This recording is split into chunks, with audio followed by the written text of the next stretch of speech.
encountered the Word of God firsthand. That's why he was able to stood up. Amen? You cannot give what you don't have. Hindi ka makakabigay ng something na hindi mo na-experience in the first place. Amen ba?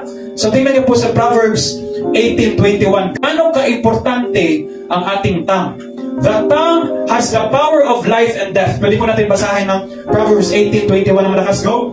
The tongue has the power of life and death. Yeah, the tongue has the power of life and death. Your tongue has the power to bless other people. Amen?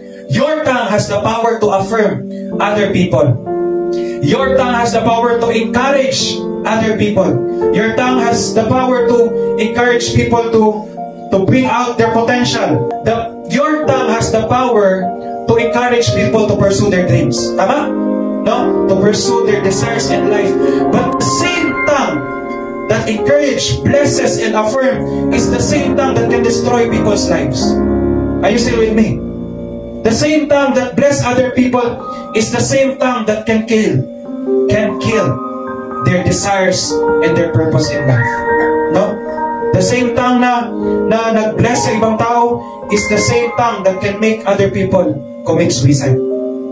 No, may sinabi ka lang na hindi maganda.